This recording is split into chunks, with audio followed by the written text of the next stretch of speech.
Hello नमस्ते सबैजनामा तपाईहरुलाई मेरो च्यानलमा स्वागत छ। आउनुस् शेयर बजार सम्बन्धी कुरा गरौँ। आज म तपाईहरुलाई नयाँ वर्षमा आउने आईपीओहरुको बारेमा जानकारी दिनेछु। अबको यो वर्ष सकिन लाग्दाखेरि अब कुनै पनि आईपीओ आउने छाडकाट छैन। अब नयाँ वर्षमा कुन आईपीओ आउँदै छ भनेर म तपाईहरुलाई खोज्न चाहिँ सिकाइदिनेछु र कुन आउँदै छ भन्ने कुराको पनि जानकारी दिनेछु। तपाईहरु गुगल सर्चमा जानुस् अनि 7 भनेर हाल्नुस्। यहाँ 7 नेपाल भनेर यसरी हानेपछि यो टपमै आउँछ। तपाईले यस्तै आकोमा क्लिक गर्नु होला। यसरी 7 भनेर यहाँ आको हुन्छ। यो प्यालो यसको लोगो आको हुन्छ भने यता अफिसको चाहिँ सेक्युरिटी बोर्ड अफ नेपाल भनेर आको हुन्छ। यसको सुरुमा क्लिक गर्नुस्। यसरी क्लिक गरेपछि यहाँ चाहिँ नोटिस डिस्प्ले भइराखेको हुन्छ र तपाईहरु यसपछि सेक्युरिटी इश्यूज भनेरमा यहाँ जानुस् अनि त्यसपछि तपाईलाई के चाहिएको छ। आईपीओ चाहिएको छ भने आईपीओ पाइपलाइनमा जानु होला। मैले तपाईहरुलाई देखाउनको लागि चाहिँ अलरेडी खोलिसकेको छु र यहाँ गएर यसरी क्लिक गर्नु होला। क्लिक गरेपछि सुरुमा आउने यहाँ यो सुरुमा यो आईपीओ पाइपलाइन भनेर चाहिँ देखाउँछ। आईपीओ पाइपलाइन यहाँ चाहिँ आईपीओ एप्रुभ आईपीओ पाइपलाइन यिनीहरुमा क्लिक गरेर पनि चेन्ज गर्न सकिन्छ।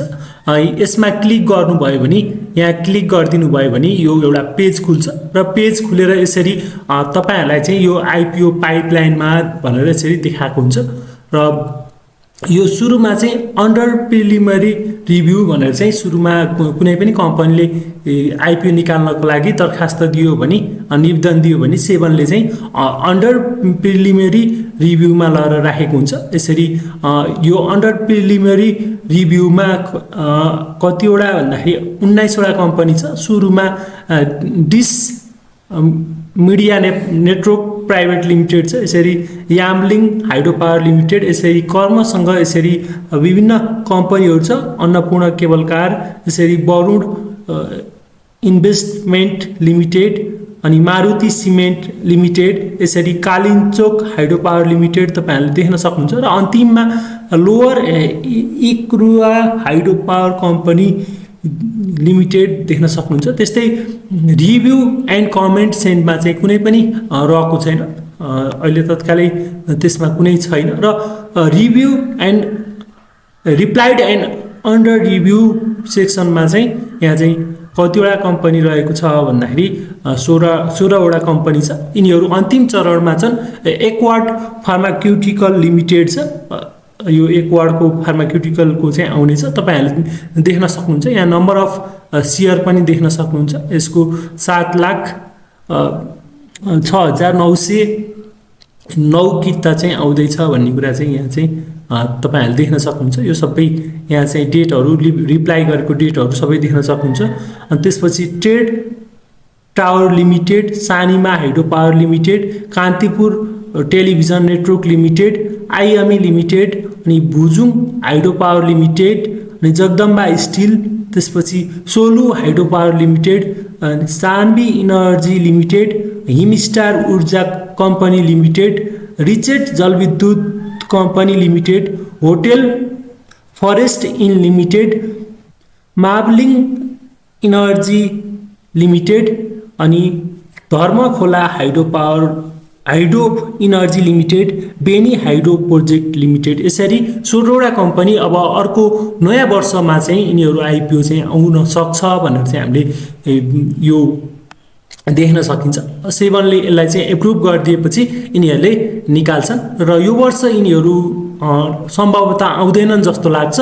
अब ढिला भइसक्यो। अब जम्मा 5 दिन छ अब नेप्सेमा कारोबार हुन र अब खुल्न पनि अब यो अन्तिम हप्तामा अब यो नआउन सक्छ। अब नयाँ वर्षमा यी हाइड्रो पावरहरु चाहिँ आउने हुँदाखेरि तपाईहरुले पैसा चाहिँ बचत गरेर राख्नु होला।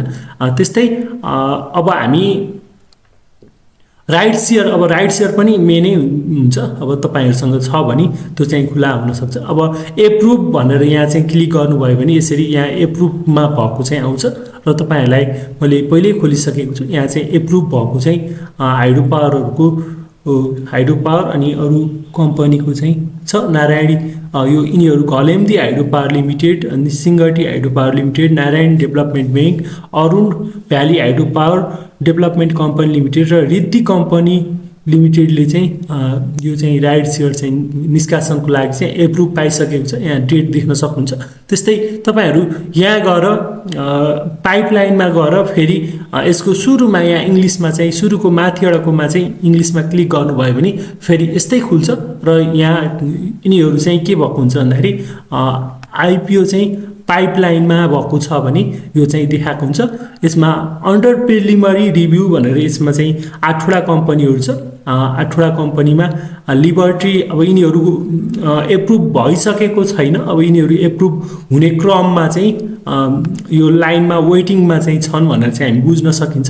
तत्कालै अब खुलिहाल्यो भने रिप्लाइड एन्ड अन्डर रिभ्यू भन्ने सेक्सनको यी कम्पनीहरू 5वटा कम्पनीको चाहिँ राइट सेयर चाहिँ आउन सक्छ। छाङदी हाइड्रो पावर लिमिटेड, अनि लाइफ इन्सुरेन्स कोअपरेसन नेपाल, त्यस्तै Himalayan Urja Bikas company limited, Aaku Khola Jalvidyut company limited, Nyadi group power limited, यी कम्पनीहरूको राइट सेयर आउन सक्छ।